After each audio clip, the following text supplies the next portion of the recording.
Bos sekolah ini pintar tanpa menyadarinya. Gadis yang diganggu olehnya. Ada ibu lain yang bahkan para gangster tidak berani menyentuhnya.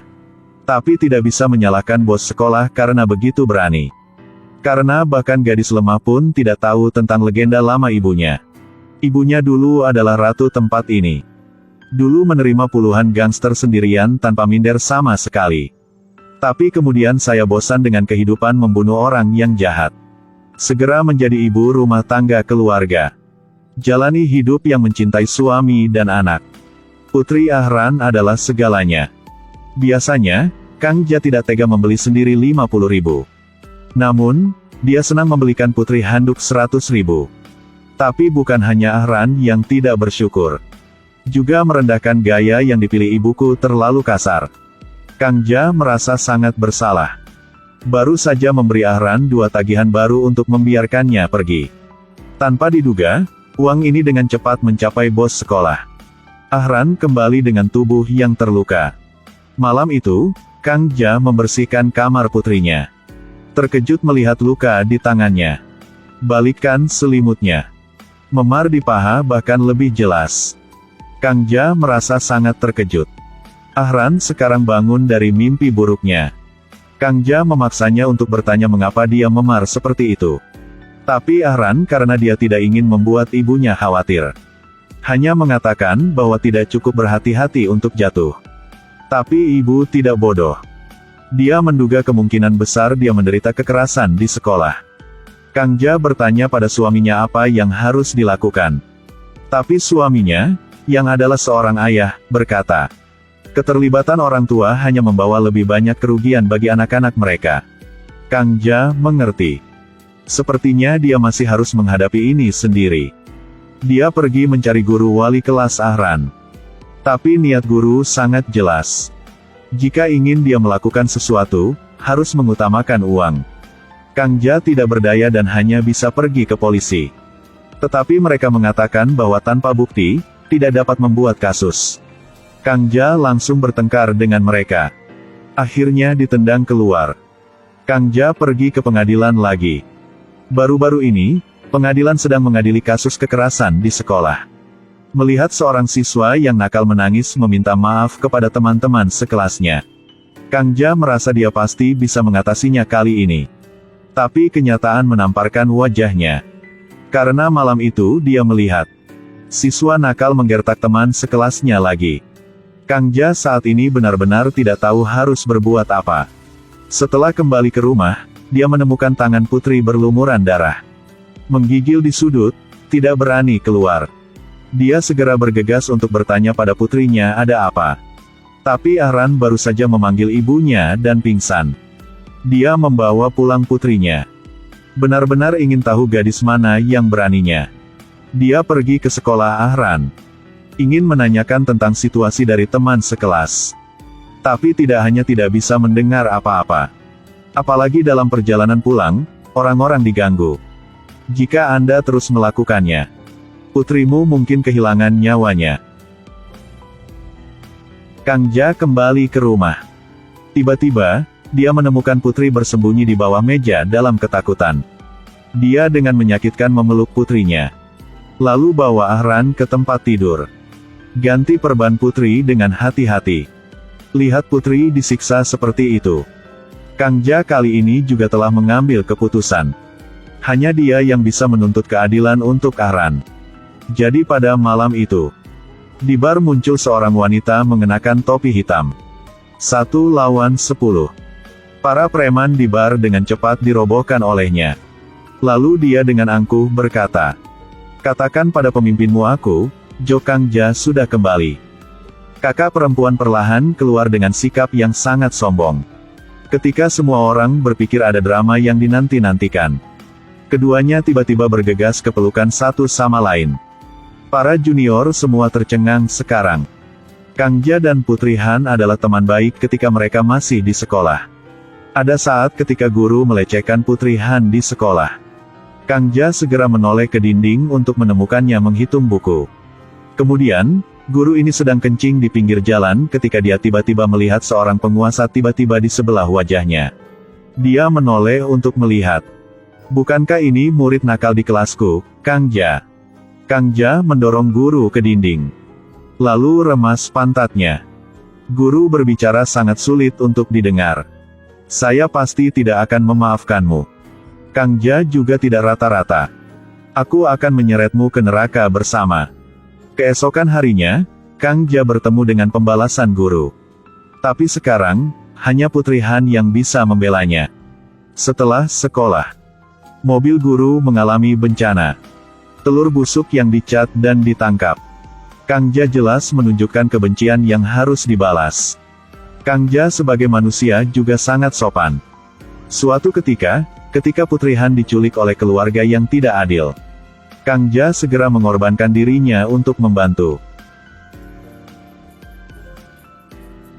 Kang Ja perlahan mendekat. Kemudian angkat kaki dan lari. Terbang lurus ke udara, gerak lambat 20 detik.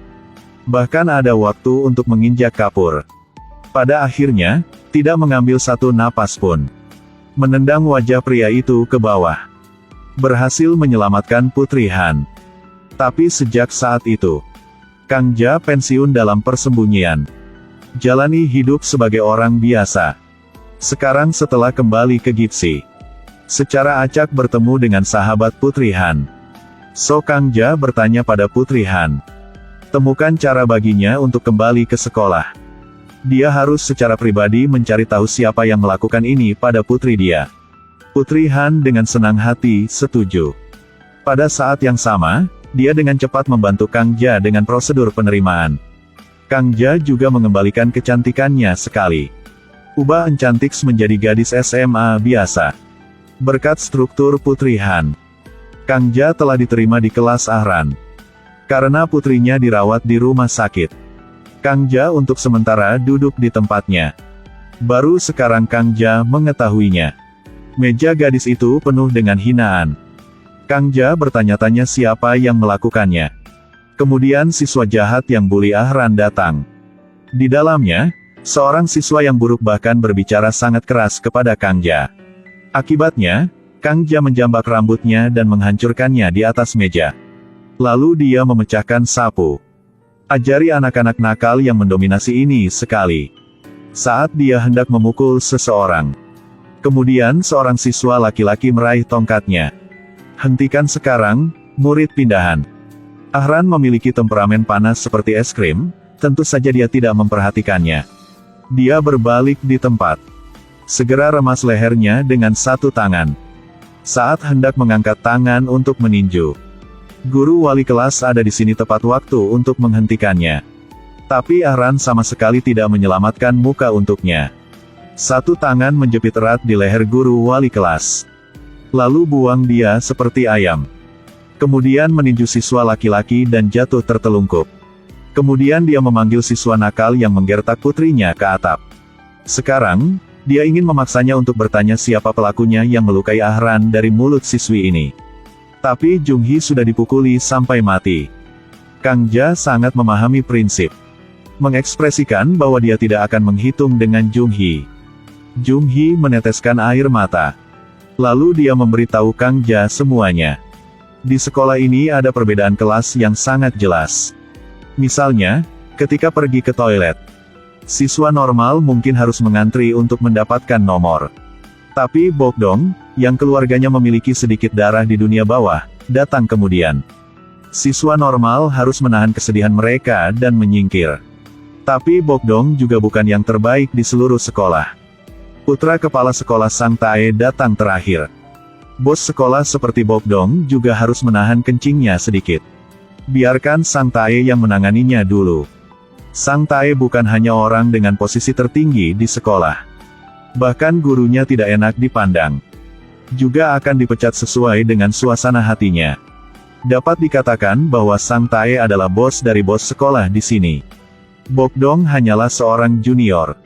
Sang Tae dulu sangat menyukai putri Kang Ja. Tapi ditolak mentah-mentah oleh Ahran. Sejak itu, Sang Tae tidak lagi suka sama Ahran. Abaikan siswa lain yang menggertaknya. Malam itu, Kang Ja menganalisis informasi yang diperoleh hari ini. Sangat cepat mengidentifikasi audiens teratas. Saat istirahat, Melihat Bokdong pergi ke kamar mandi, dia segera mengikuti. Kang Ja bertanya pada Bokdong apakah dia memukul Ahran.